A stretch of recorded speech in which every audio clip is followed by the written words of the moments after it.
Hello and welcome to the programme. Far-right extremists are said to be increasingly targeting teenagers. Minors groomed and fed propaganda that it's hoped will turn them into followers of hate-driven ideologies. How to stop the rise of a new generation of extremists. This is Roundtable.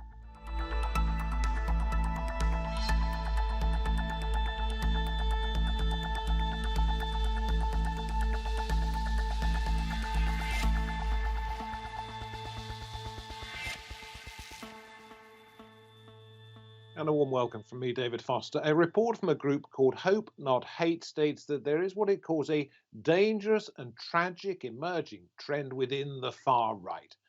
One UK group called British Hand, it's claimed, gives details on how to modify and make weapons. Its leader is thought to be 15 years old. One of the UK's most senior police officers has warned that there's been a dramatic rise in teenagers as young as 13 talking about committing right-wing terror attacks. He says it's the country's fastest growing terror threat. The web remains a portal of information for disenfranchised young people looking for a sense of belonging, and for extremist recruiters an ideal platform to lure in vulnerable youths. One far-right group uncovered this year, known as the Firewar Division, had followers in several countries and shared bomb-making instructions online. Its leader, a 13-year-old from Estonia. So, are far-right teenagers a growing problem that needs to be taken seriously?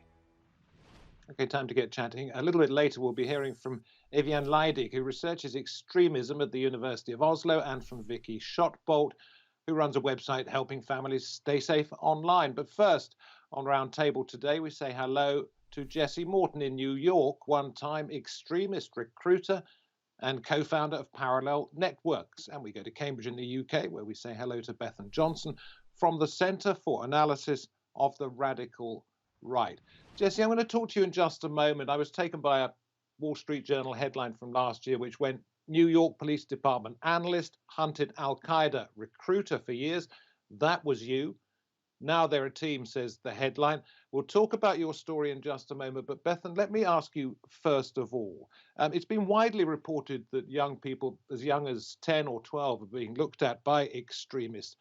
Why? There are many reasons why you or a recruiter would look for someone who's quite young.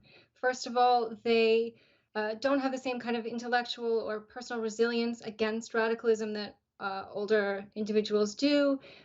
They're more tech savvy, they're easy to target online. They might not have the same kind of safeguards, etc. So there are many reasons why you would look to young people, preteens and teens in particular, for recruitment. And do they stay associated with these extremist groups if they're caught young? Are they more likely to buy into the ideology for a long period of time? So this is something that's going to be a question that practitioners, law enforcement, etc., will be looking at in the years to come, as there is a new spike in the radical right and radical right recruitment. But we are seeing a number of cases now in the last 2 to 3 years in which you're seeing people as young as 13, 14, and 15 being detained by police, arrested and charged. So they are staying within the group. And recruitment does often take, or radicalization, I should say, does often take years. And so individuals who are being arrested and tried at 17 have often been part of the radicalization cycle for a number of years at that point. So they are, in many cases, staying with the ideology for a long period of time. Jesse, the fact that you are no longer an extremist recruiter, as I described you when we introduced you at the beginning of the program, is perhaps testament that the cycle can be broken.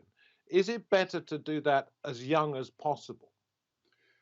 It's very important to understand the recruitment process, that it is not just a top-down grooming process, it's both bottom-up and top-down. So it is important to address youth, but it's better to address youth by addressing the culture and the context in which they exist. A lot of the things that we did during my era, I was a jihadist propaganda, and what we did in regard to creating a field of practice called countering violent extremism actually proved counterproductive. And in some senses, I fear that we are replicating the same mistakes by creating an idea of the far right as a monolith and creating the idea of conveyor belts from holding cognitively radical ideas into susceptibility and progression into violent extremism. And so I do feel that there is a certain misunderstanding that revolves around the field of practice with regard to our notions of recruitment, having been an individual who built up the ability for jihadists to convey their message over social media platforms and watching the far right replicate that process and those techniques right now.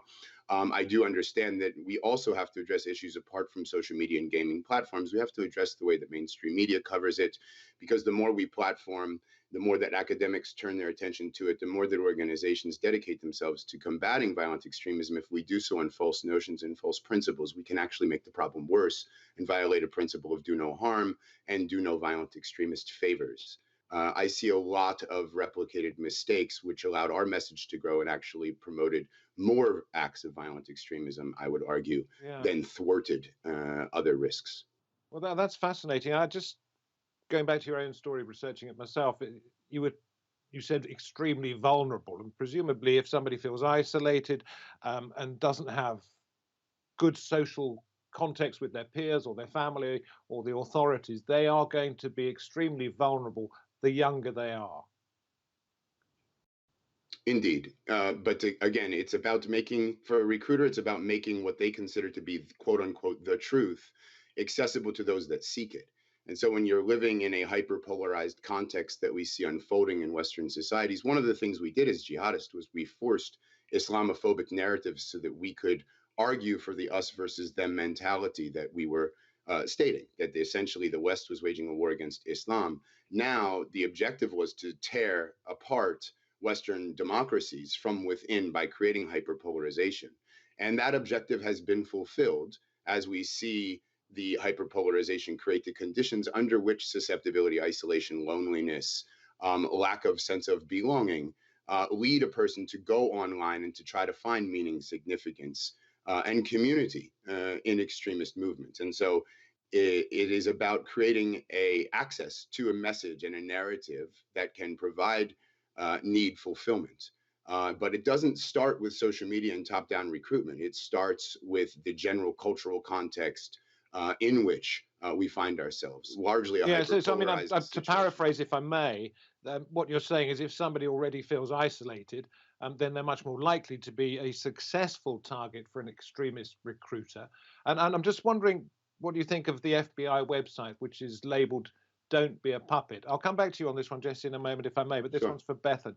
It has things like what are known violent and extremist groups on it, how do violent extremists make contact, and then it has these words: violent extremists are recruiting a growing number of young people through internet games that promote violence and spread hateful messages. In these games, for example, you may have to kill a world leader or destroy a certain country and its citizens.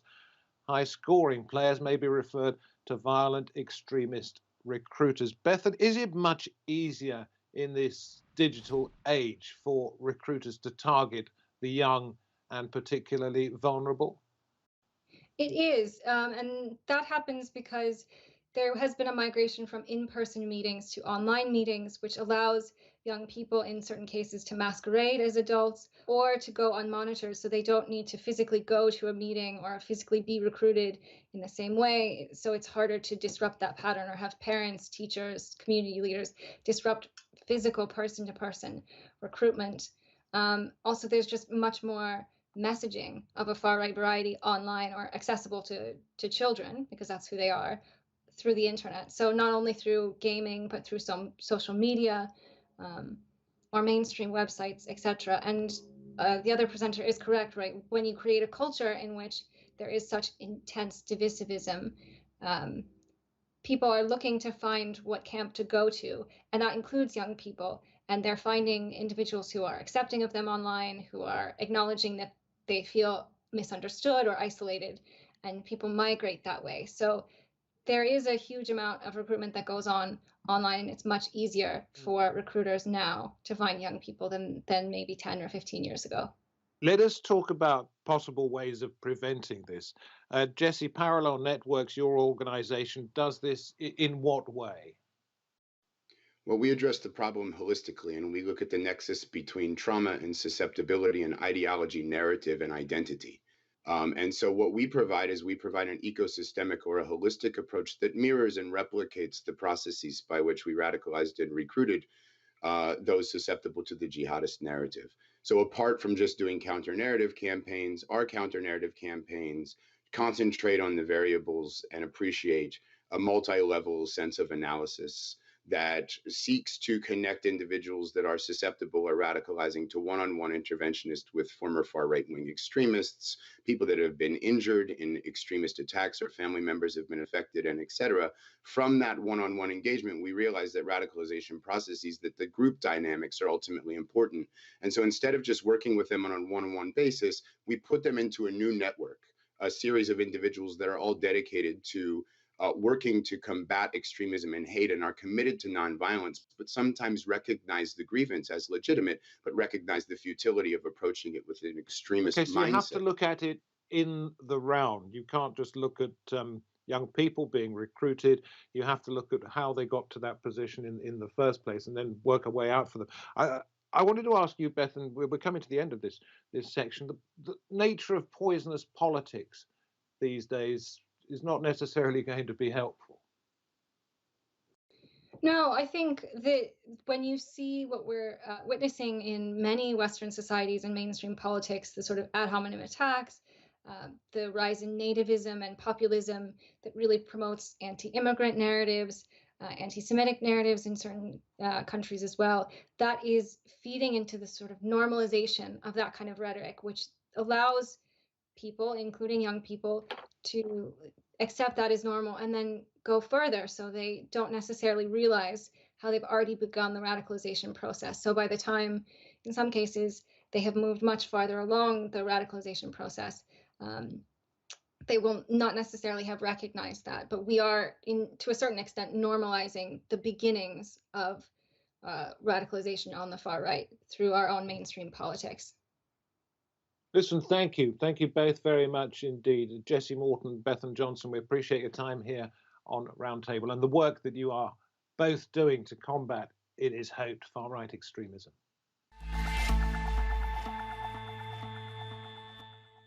Okay, now we make a virtual journey to Norway, to Oslo, in fact, and we say hello to Eviane Leidig from the Centre for Research on Extremism at the University of Oslo, and to Kent in the United Kingdom, where we welcome Vickie Shotbolt, founder and chief exec of Parent Zone. Good to have you both on the program. Vickie, one of the problems here is that it's often too late. Parents cannot pry into their children's lives all the time, and they don't necessarily know what's going on with these recruiters. That is one of the really huge challenges for parents. You don't want to be the sort of parent who's monitoring everything that their child does, particularly not as they're going into the teenage years. But you do need to be the kind of parent who is part of your children's life and recognizing when changes in their behavior happen or when they're starting to express views that are different to the views that they had before. So parents are brilliant at picking up signals, and that's what parents need to do, because they can't actually supervise what children are doing online all the time. It's not feasible. And are you worried that this is happening more and more often? I think we should all be worried that there are more ways that people who have bad intentions for our children can get in touch with them. And there's no doubt at all that this is something that's increasing. I mean, the amount of time that we're all spending online is increasing. So it's kind of inevitable that bad actors are going to be talking to children potentially more often than they were before. So yes, I am concerned. Eviane, this is something that I note you say has been happening for some time. Is there an increase at the moment there? Well, it is difficult in the sense that there are no official statistics about the number of young people, and in particular teenagers, that are involved with far-right movements in groups. But it certainly is a worrying trend that we see more and more young people at a younger age being recruited into these far-right movements in groups, in particular on encrypted messaging apps like Telegram and the gaming app Discord. So there certainly is a greater space for connecting young people to these extreme right ideologies and organizations.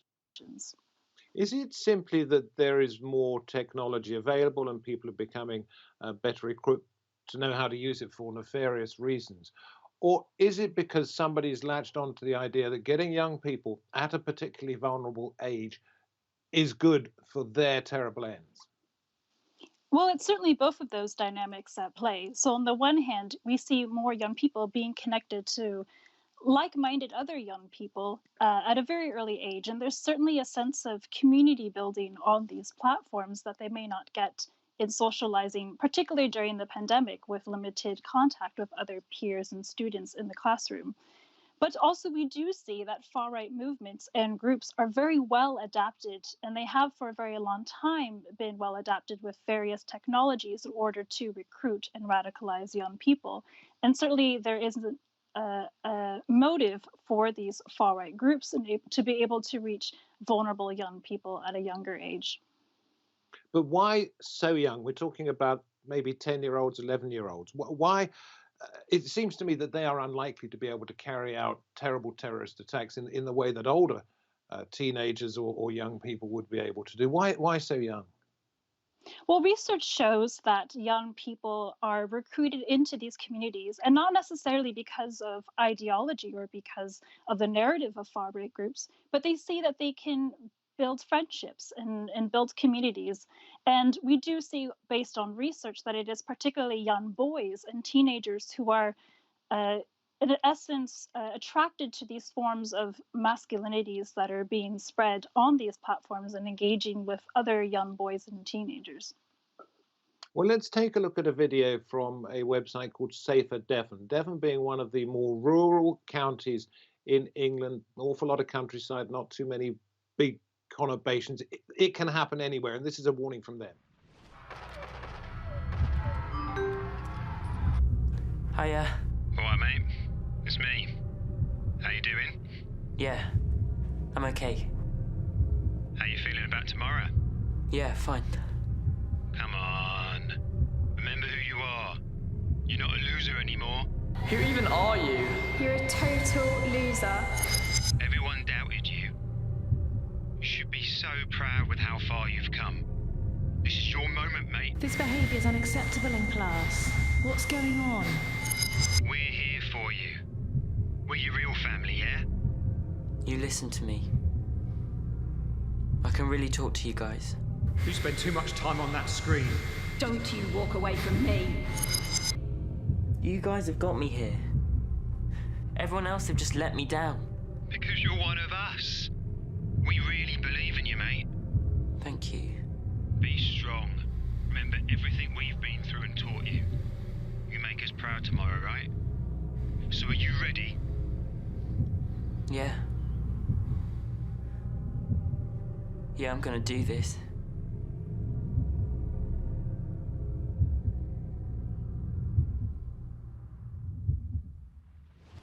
Now, you can see from that clip, the young man, the actor in that case, his insecurities are being played on. How do you prevent that in a family environment? It's really difficult because it's very much a normal part of growing up. Most young people go through phases in their life where they're exploring their identity, they are maybe struggling with friendships. I think most young people at some point have friendship moments when things aren't going as well as you'd like them to. So that experience of wanting to connect with friends, wanting to find out a little bit more about yourself and sometimes feeling unsure about who you are, that's a very normal part of growing up. And what's really difficult and awful, exploitative, I guess is the word, about this behavior is that groups understand that about young people, and that's how they're able to start grooming them. And what's really important from a family point of view is that you don't demonize the tech. You encourage children to use the technology to do the thing they want to do, to explore their identity and to have good friendships, whilst steering them away from some of those really negative, dark places that are portrayed. Not easier said than done, though, isn't it? It is easier said than done, and it's none of this is easy. But what we know from the research around digital resilience is that if you demonize the tech and if you try and block and filter children away from it, what will happen is that they'll take more risks, and you're not protecting them. You're exposing them to different and potentially more harmful behaviors. So they feel like they're being nagged. How do you stop them feeling that way? Because children like to keep secrets. They don't like you to intrude into their developing lives. How do you go about it, though? you make it part of a regular conversation. You show an interest in the gaming. You avoid doing all those things that every parent has done at some point or another. Like, are you spending another 3 hours on that game? You try not to do those things because you have to try. I think in that film, it portrays a kind of dark, dingy teenage bedroom that we're probably all fairly familiar with. And that's the kind of environment that you don't want to put your child in. You want to put them somewhere that you pop in now and again, and you make a social space, and you don't allow them to kind of hide themselves away too much. And as I say, it's when their behavior starts changing and their friendship groups start changing that you really need to pay attention. Eviane, I was taken by something written by a group called Patriotic Alternative UK, not white supremacist, I wouldn't put it, but it promotes whites and says we don't want immigrants in this country. I think everybody will get the picture from that. But one of its leaders said it's not our intention to recruit anybody because our way of thinking is already widespread. And it left me thinking that actually, when vulnerable teenagers are approached, that is the message that these people are trying to get across, is that we aren't the odd ones out. We are actually the normal ones. Join us for that reason. Yes, and absolutely, we have seen over the past few years the unfortunate mainstreaming of some of these extreme right ideas into our public discourse. But I think, it's important to recognize that there are, of course, bad faith actors on these platforms. And when we talk about youth involvement in extremism, it really does span the spectrum. So on the one hand, you can have these encrypted messaging apps, but on the other hand, we can look at more mainstream social media platforms, such as YouTube or Instagram, which have a well-documented number of perhaps not extreme right actors or neo-Nazi actors, but certainly those that fall more on the radical right end of the spectrum. So meaning those that perhaps appeal to the mainstream sentiments. So in a sense, what we're seeing are some young people flirting with this. Have you any idea how many of them are likely to go on to become fully fledged extremists, and how many of them simply say, no, that's not for me? These numbers are very difficult to discern, in part because even national and regional law enforcement authorities don't even have the exact figures. Part of this is due to the fact that many of these platforms encourage anonymity on them, so it can be quite difficult to track who the users are. And they also, young people are very good at being able to cover their tracks, in a sense, to be able to use technology like being able to just use a VPN in order not to have their internet activity being tracked. So in terms of, who eventually might carry out a terrorist attack, these numbers are quite difficult to say, but it doesn't make the phenomenon any less worrying. We should be, as my co-panelist points out, instilling safeguarding interventions at the familial level. And do you think the authorities, whether they happen to be law enforcement authorities, schools, parental organizations, etc., are now aware of this problem being a burgeoning one and are doing enough about it? There certainly is an increasing awareness from the relevant law enforcement agencies concerning how young people are being recruited at an earlier age than ever before on these platforms. But that also entails being able to work with these social media platforms in order to intervene with its users. But unfortunately, because many of these platforms do have encrypted protocols, it is quite difficult to be able to target users at the user level at the very least. Yeah. But in terms of mainstream platforms, a lot of encrypted content does travel onto mainstream platforms. And there we have seen some very good work being done in terms of intervening with content being used to recruit these young people.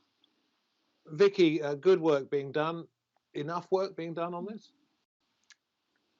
There's always more work needed. I mean, I don't think any of us can ever be complacent in a connected world that children are growing up in. But there definitely is work being done. I think the main message for families is make sure that you are having the discussions, because there is nothing that counters any of the challenges that children experience online, whether that's radicalisation or an extremism or something else.